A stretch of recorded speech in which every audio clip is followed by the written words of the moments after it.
Hey guys, I'm David, and you're watching Hustle Haul and Tow.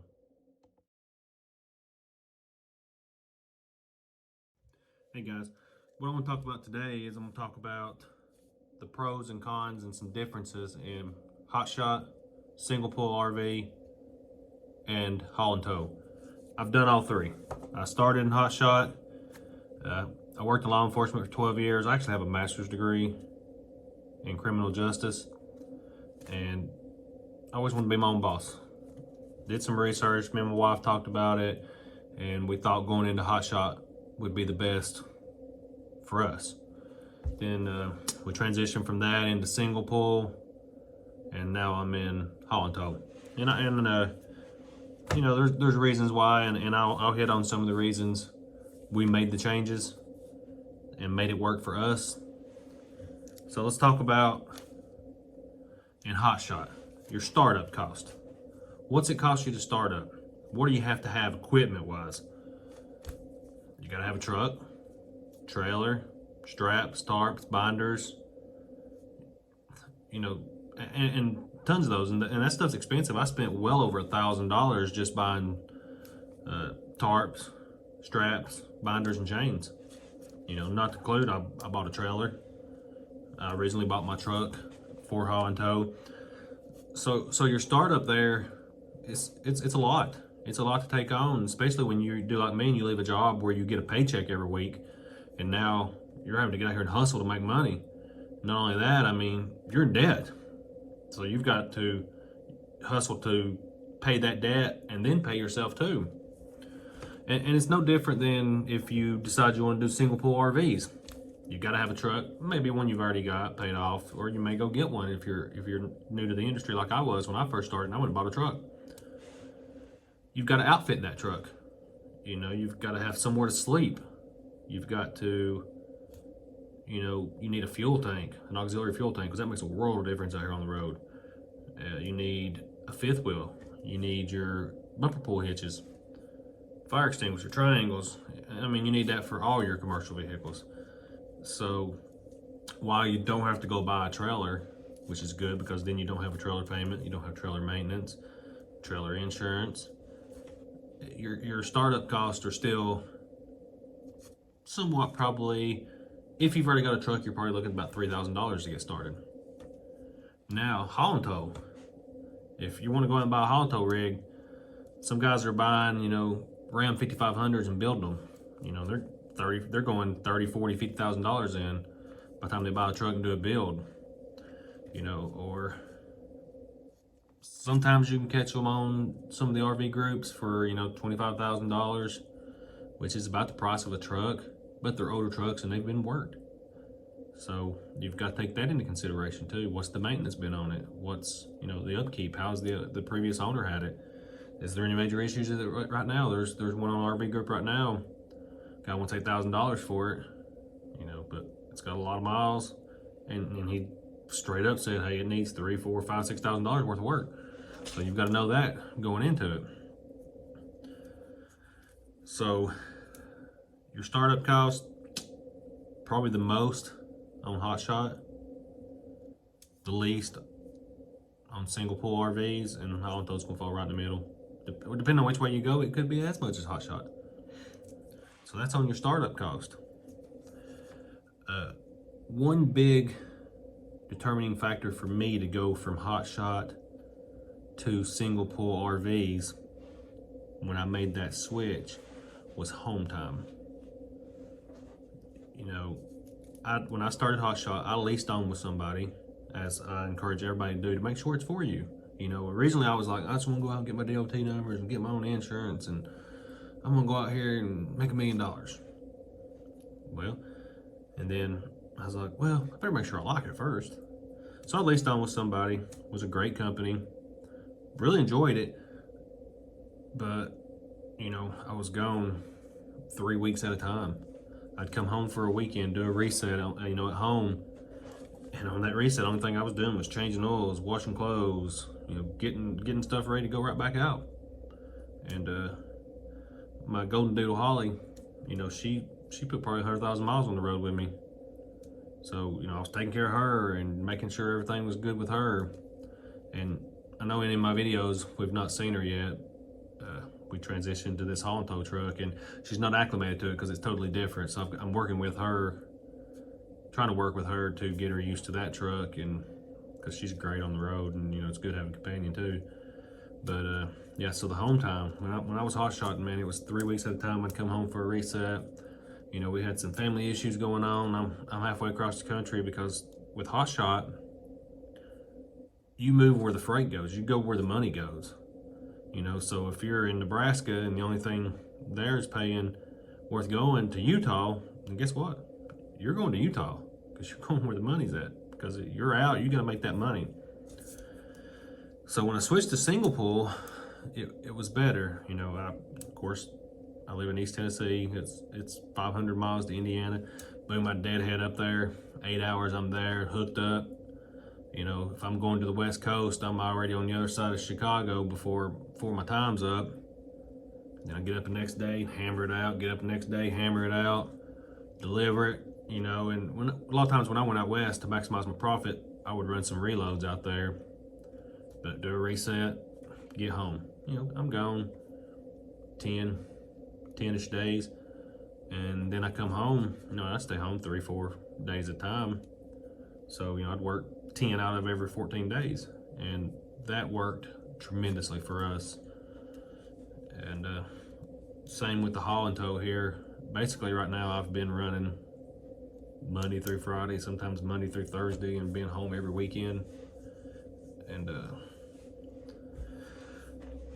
there's been a couple times I've went toward the west, and it's a 10-day trip to go out and back most of the time because you have to do a reset on the road if you go all the way to the West Coast. So, like I said, that was one of the biggest factors for us, was the home time. If you see me looking down, I've got some notes and stuff here, and I'm going. But along with another thing that made me switch was the cost to operate. The reason why I had less home time doing hotshot, yeah, I could have stayed out 10 days and came home. Could have done it very easily. But it's my cost to operate.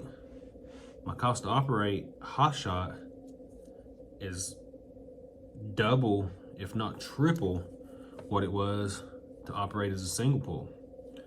With hotshot, I had a truck payment, trailer payment, truck and trailer insurance, truck and trailer maintenance, and then on top of that, you've got your cargo insurance, which, as anybody knows, is expensive. Mine was $1,283 a month, I think it was, which was, in the middle of the barrel. I could have probably messed around and got it cheaper, but where I was leased on with somebody, it was through them. So there wasn't a whole lot I could do about it. It was $1,283 a month. And, if I didn't run that month, I still had to pay $1,283. So, and I still had a truck payment. I still had a trailer payment. I still had truck trailer insurance. So I had to stay on the road because I had to cover those costs. There was no way around it. So once I made the move to single pull, I leased my trailer out to somebody. So he's paying for my trailer. He's got it insured. It's all through, it's all through a lease agreement, notarized. It's all done right, and it's all taken care of. So, I don't have that cost anymore. So I had a truck payment, and I had my truck insurance and my unladen insurance, which is my bobtail insurance, and it runs me $117 a month. So that was my 3 expenses plus my maintenance. You always got to do your maintenance, but that was my expenses. So they went from several $1,000s a month to like $750, $800 a month plus maintenance. So almost almost a third of what they were. So I didn't feel like I had to stay on the road as much. I could come home and spend some time at home, not sitting and worrying about, man, I've got to get out there and I've got to bust tail because I've got to make this insurance payment and everything. And the same with haul and tow. I've been blessed. Back when single pulls picked up and they added extra money to it, man, I ran my tail off. I put my money up. I saved my money. Excuse me. My truck went down in Utah, So, you know, I had the money to go buy this haul and tow. And that was all because I pay myself a certain amount every week, and the rest of it gets put up. Gets put up, gets put up, gets put up. So, you know, as long as I run enough this week to pay myself, that's a plus. But obviously I want to make, you know, I want to make that money and put it up, because I got to put money up for maintenance on the truck and maintenance, you know, catastrophic things. You know, you lose an engine like I did. You know, I was down about 3 weeks and I was back and running. And a week of that was spent out in Utah just trying to get home. And then, you know, within 2 weeks I had the truck, I had it outfitted, leased on, and I was back to hauling. Back to making money. That's what it's all about. It's all about making money.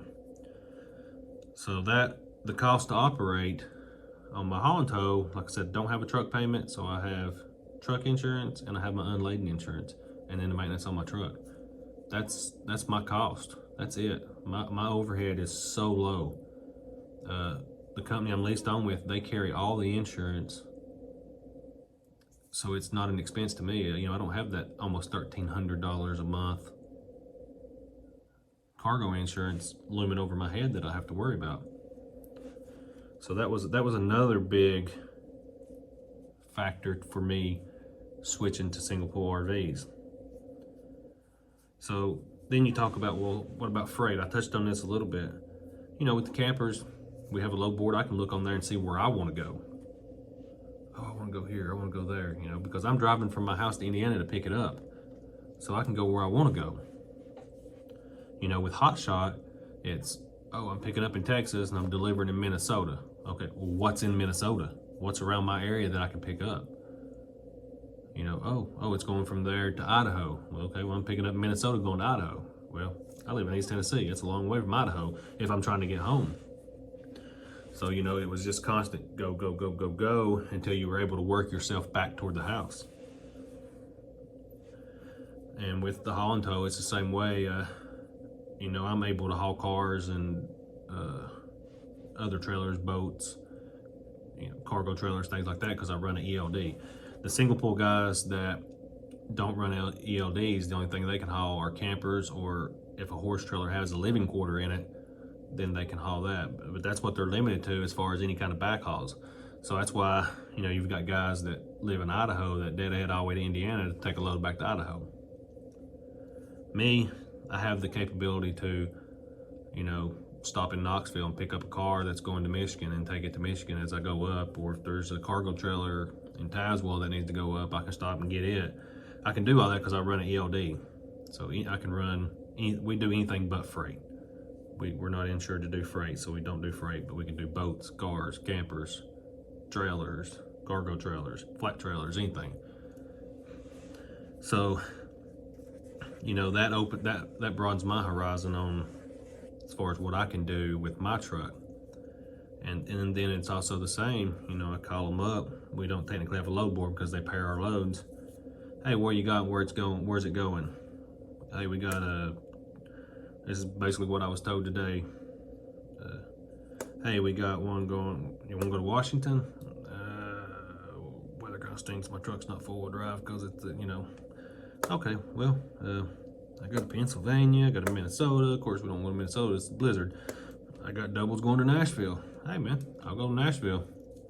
So, you know, so loaded up, got doubles going to Nashville. Once again, I kind of picked the direction I want to go, which is a lot different than Hotshot. I mean, you can say, hey, I'm only going to run south, or I'm only going to run Midwest, you know, and it's possible, but you're really going to limit yourself on the amount of money you can make by doing that.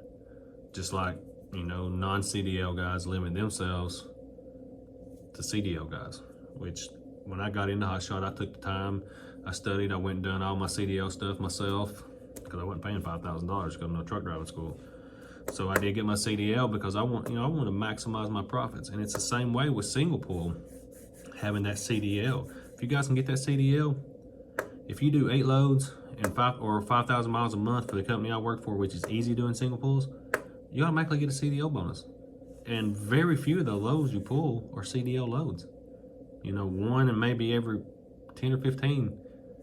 And sometimes that was just because, hey, I want to go to the West Coast. Well, we got this big one going. I'll take it because it's paying, $4,000, $4,500. I'll take it. So, find those little things like that can really maximize your money. Because I mean, there was times $250, $300 a month I was making on a CDL, but just because I had a CDL. Nothing else. Not because I was doing CDL loads. You can pull them little 10-foot, 15-footers all the time. And as long as you do 8 of them, you can get a CDL bonus. I mean, it's free money. So then we go into the one thing everybody wants to know about. Well, how much money do you make? Do you make more doing Hotshot? Do you make more doing single pulls? Do you make more doing haul and tow? Well, I made a lot of money doing Hotshot, but I also spent out a lot because I told you my cost to operate was so much more. So yeah, I brought in a lot of money, but I spent out a lot.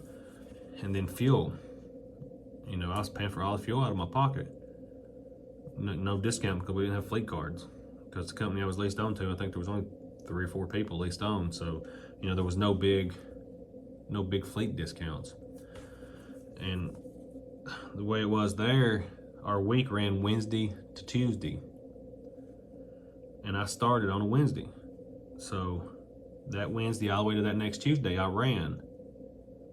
And I paid for all my fuel. But we didn't get paid until the following Friday.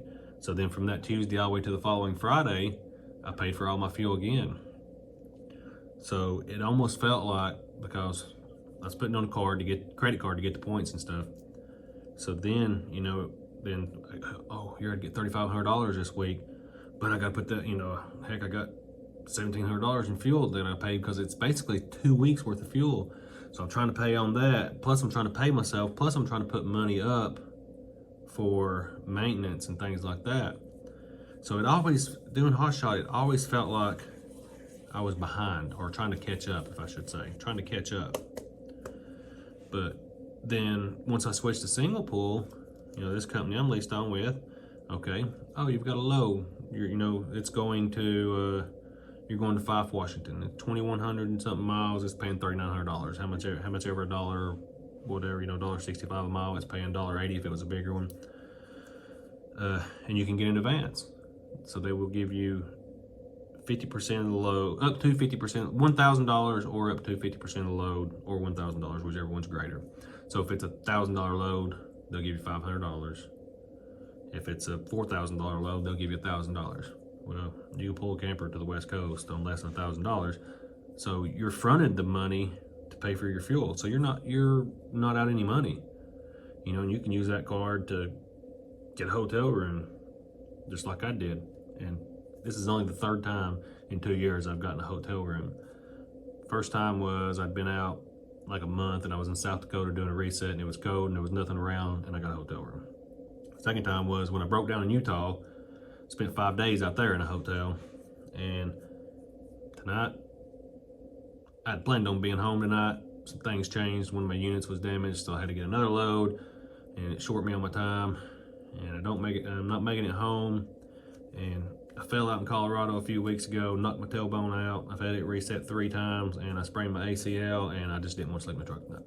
So I have that capability.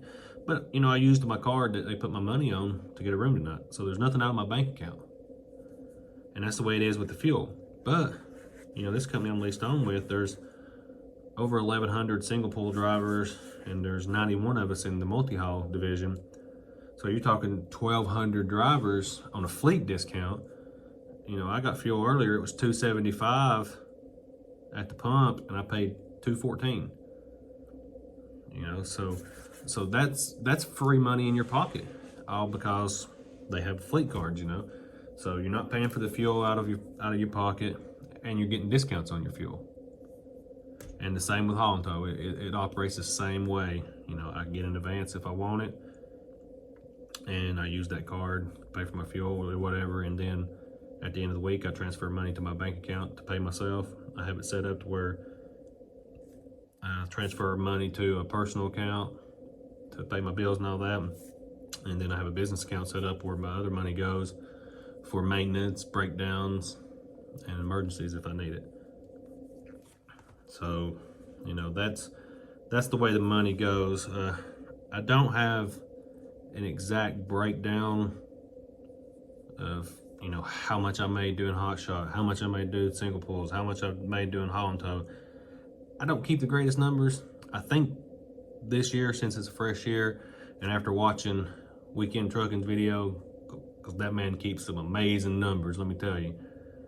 If you've not checked it out, go to YouTube, Weekend Trucking. He's got some great videos out. He is a very business-minded man. He was tracking his money down to what units to what destination, going which direction he could maximize his profits. So, you know, that's a man who wants to make his money, and I'm really considering starting to look at my numbers a lot better to see what I need to do and what's costing me money and what's making me the most money. But so, and then the last thing I was going to touch on was the insurance, and I kind of did it earlier, but like I said, single pulls and haul and tow, you know, you have your truck insurance and you have what they call unladen insurance, which when you're hooked to a camper and you're towing, you're under the company's policy. And then when you bobtail, anytime you're bobtailing, this unladen policy kicks in. It's $1 million policy, and it covers you when you're bobtailing. But so, just like I said, you know, doing Hotshot, I was paying, you know, truck trailer insurance and cargo insurance, which I've seen some guys out there say, man, they pay $30,000 a year cargo insurance, and to me, that's a payment that lingers over your head, that keeps you on the road constantly, because the payment doesn't go away if you don't. You know, even if you work or not work, the payment's there. So those were just a few things I wanted to compare as far as, you know, Hotshot to single pull to haul and tow, because I've done them all, and by far I can say right now that the haul and tow is my favorite. But I'm glad I did the single pull, because I got the concept of it and how everything operates and the directions I need to go. And, you know, I love delivering campers. You know, I hope it doesn't slow down. I hope I don't have to try to do something else, because out of everything as far as in the trucking industry that I've done, by far, you know, delivering campers has been my favorite, because it's, you know, you're not dealing with a bunch of brokers, and you're not, you know, you're just dealing with most of these people at the camping places that you deliver to. They're nice and grateful to see you, you know, and you deal with your dispatcher and book your load, and you do everything else through your app and your pictures and submit, and they pay you, and you know, you're pretty much left alone. And it's nice that you're not dealing with them brokers calling you all the time, wanting to know where you're at, when you're at. And you know, and campers, unless it's just a hot load, you know, I've took them home for 3 or 4 days with me before I decided to deliver, and nobody says anything, you know. But sometimes there's this hot load come in, they got to be there by a certain time. So I hope you guys found some useful information in this, and you know, if there's anything else you want to know or any questions you want to ask, just drop a comment down below, or you can follow me on Instagram at Hustle Haul and Tow, and shoot me some messages there, and I'll get back with you. But I hope you guys enjoyed the video, and I'm going to continue trying to put out some good content and maybe do some more informative videos. I know the last one I did of the loading, I had some people ask me about, you know, once I was done, I didn't really show the finished product, how everything was hooked up and done. So I'll probably like to not necessarily do another loading video, but maybe go over, you know, the process of the camper that's on the deck, you know, is locked in here by a hitch ball, you know, and the wheels are strapped down, and then the rear one is hooked up this way and all that. So I may just, you know, go over that stuff, not necessarily do another full load video. But, you know, if there's anything you guys want to hear, anything you guys want to see, you know, just hit me up on Instagram at Hustle Haul and Tow, or, you know, drop a comment here on YouTube, and I'll get back with you guys. Y'all have a good night.